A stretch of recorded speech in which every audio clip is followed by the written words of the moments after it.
We know for a fact Desmond Ridder, actually, I want to say that confidently, right? We know for a fact, but maybe there's this 1% chance. We know for a fact that the Atlanta Falcons are at least going to try to find a starting quarterback this offseason. And you have to imagine there's almost no chance Desmond Ridder is going to be the starting quarterback. But I never know with the Atlanta Falcons, so I'll leave that little door open just a little bit in case they fool me once again. But what do you think Desmond Ridder's role is going to be with the team? Do you think he's going to be on the roster? Do you think they look to move him? Maybe they roll with Taylor Heineke as their backup. Do you think Desmond Ridder is going to be the backup? What do you think his role is going to be in 2024? I can't believe we have to have this conversation, Jason. I got into it on Twitter with a guy who thinks that Ridder could be revived as a starting quarterback. Guys, if you have that same opinion, I hate to be the bearer of bad news, but his career as a starter in terms of the plans, maybe an injury arise and he is forced into a starting role. But in terms of the plan, it will never be Desmond Ridder as a starter ever again. And I hate that Arthur Smith is the one who's, well, it was all Arthur Smith's fault. The fact of the matter is if we take the actual proof we have, which is NFL, stats, Desmond Ridder is not a starting caliber quarterback, while Arthur Smith has coordinated a successful offense before. It didn't really come to fruition in Atlanta, but just look at Tennessee. That offense was absolutely star-studded. Jonnu Smith got a big contract. A.J. Brown got a good contract. Ryan Tannehill revived his career. The fact of the matter is the proof is Arthur Smith wasn't the problem. It was Desmond Ridder. And if you're just holding out hope of if, that's just an absolute moronic way to go about this. The fact of the matter is his role is going to be a backup, which would then make Taylor Heineke expendable. Taylor Heineke is a very expensive backup. The Falcons can save like $7 million by parting ways with them. I expect that to happen. And Desmond Ridder will just be, the backup. And even that, I don't even know if that's guaranteed. Yeah, I mean, I think Desmond Ridder is a perfect backup because he's cheap. He's been around the team, he's been in the building, and I think, and he played about like what you would expect from a backup this entire season. Yeah. I mean, he played it very much like Taylor Heineke did. Both of those guys are going to be career backups. I mean, there's a lot of like trust in that Zach Robinson is just going to all of a sudden be this quarterback whisperer. Like, listen, I love the Zach Robinson hire. Like, I'm very optimistic about it. But if he has Desmond Ridder as his quarterback, like you've said a million times, no one is getting over that hump. Like, that is a hill that is too difficult for anyone to climb. I don't even know if Kyle Shanahan's getting over that hump.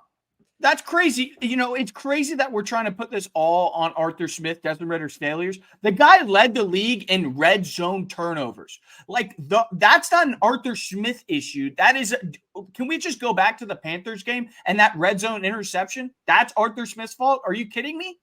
Yeah, or the Commanders one, that terrible one where you're at like the 2-yard line, you just loft it way on your throne and throw a pick. I mean, or the 3 fumbles he had against the Buccaneers, those were Arthur Smith's fault. Actually, if you go back to the Tennessee days, I know we've talked about reviving Ryan Tannehill's career, we've talked about the rushing offense, but I'm pretty sure, I don't have the numbers in front of me, that you go back to those Tennessee days when they were one of the top offenses in the league. They were one of the best red zone teams in the league. They were terrible because Desmond Ridder was a turnover machine when you needed him not to do anything but turn the ball over.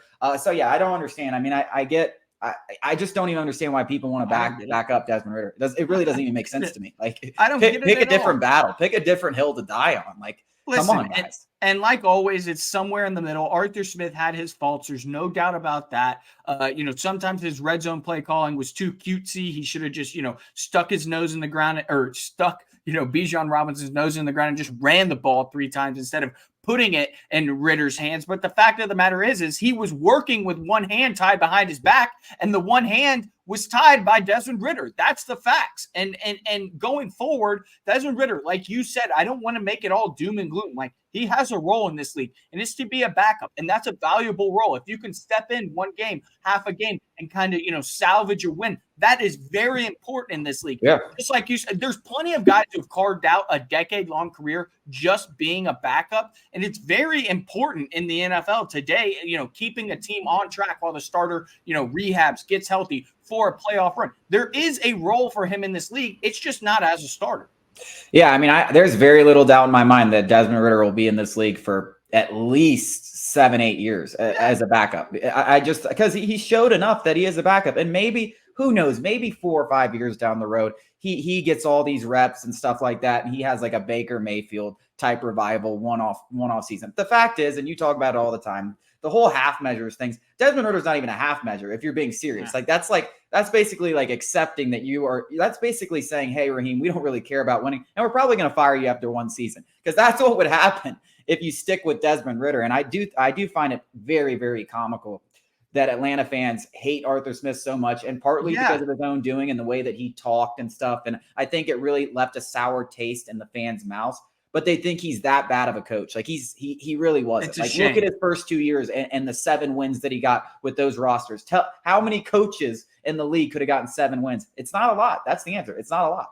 It's a shame that is what Arthur Smith has done to Falcons fans, that they, in spite of this, man, they think that Ridder could potentially still be a starting caliber quarterback. It's absolutely wild. And a side note, Brett Ukes, who's like the liaison between Arthur Blank and fans. He's like the director of communications for A&B. I'm not exactly sure of his title. He released some handwritten notes from his interview with Raheem Morris. And one of the bullet points above, he said, love this guy, was win right away. And newsflash, if you want to win right away, it will not be with Desmond Ridder. So I feel like we can expect some sort of move at the quarterback position. Well, I don't think there's any doubt about that. I know I joked around at the beginning of the segment and said, oh, you never know with the Falcons. But I can say with almost 100% certainty they are going to take a shot. Now, we don't know who it's going to be, but they're going to get another quarterback that's going to start week 1 for this team. And if they don't, we all have a right to be very, very pissed off, because that would just be